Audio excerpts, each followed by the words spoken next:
नमस्कार, मैं हूं समंदर सिंह राजपूत और आप मेरे साथ देख रहे हैं समंदर अलर्ट। दिल्ली में आज फिर बारिश होने वाली है। पहले से ही कई इलाकों में पानी घुस चुका है। यमुना उफान पर है। मेट्रो से लेकर बस सेवाएं प्रभावित है। हजारों लोगों को सुरक्षित स्थानों पर पहुंचाया गया है। लेकिन दिल्ली बाढ़ की वजह सिर्फ हरियाणा का हथनीकुंड बैराज नहीं है। आपको बताते हैं कि दिल्ली में क्यों आई बाढ़। क्योंकि राजधानी दिल्ली बाढ़ में डूब रही है। आज सुबह 8 बजे भी पुराने रेलवे पुल पर यमुना का जल स्तर 208.42 मीटर रिकॉर्ड किया गया है। महात्मा गांधी की समाधि राजघाट के मेन गेट तक यमुना का पानी पहुंच गया है।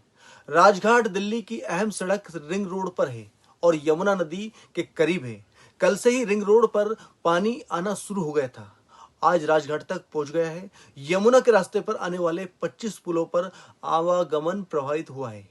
हालांकि एक्सपर्ट का कहना है कि बारिश इसके लिए अकेले जिम्मेदार नहीं है।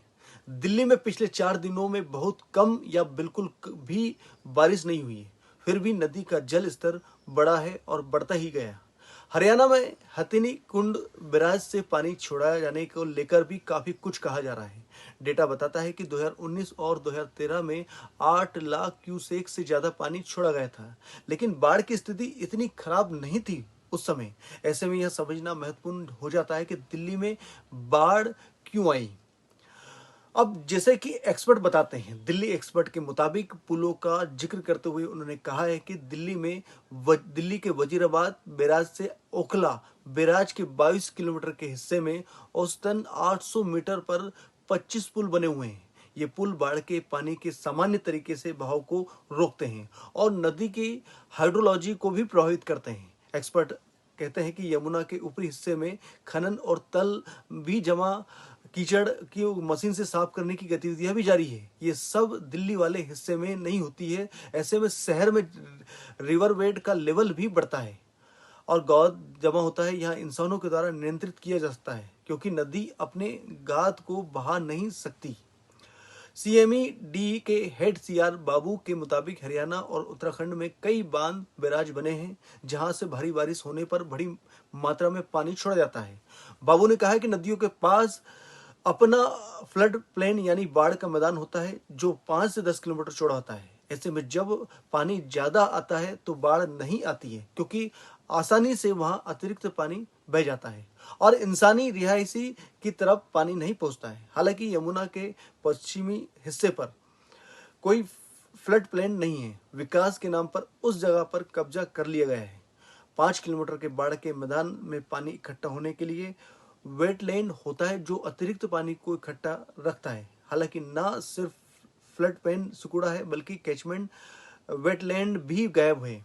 उन्होंने कहा कि ब्रिज नदी के बहाव को भी प्रभावित करते हैं। अब हथिनी कुंड बैराज से छोड़ा गया पानी अपर यमुना बेसिन पर भारी बारिश दिल्ली में 22 किलोमीटर की नदी के रास्ते पर 25 जो पुल बने वहां से निकला, उसकी वजह से रुका हुआ है। करीब 800 मीटर की दूरी पर ये एक के बाद एक पुल बने हुए हैं।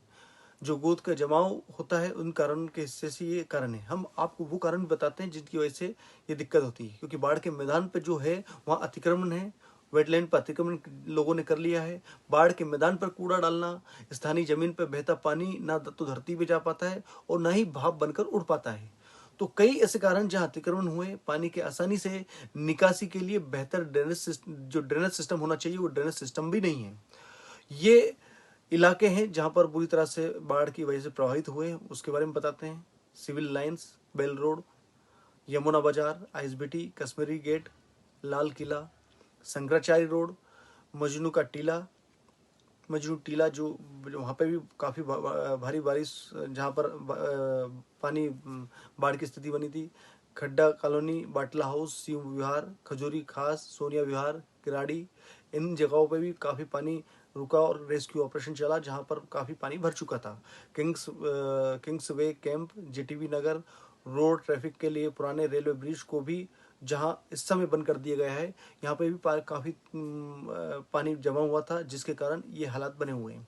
यानी दिल्ली में जो स्थिति बनी है उसमें कई ऐसे कारण हैं जिसकी वजह से हथिनी कुंड नहीं और भी ऐसे कारण हैं जिसकी वजह से दिल्ली में ऐसी स्थिति बनी, बाढ़ की स्थिति बनी। लोग परेशान है, घरों में लोगों को पानी घुसता जा रहा है और लोग अपने जगह से दूसरी जगह पर शिफ्ट हो रहे हैं।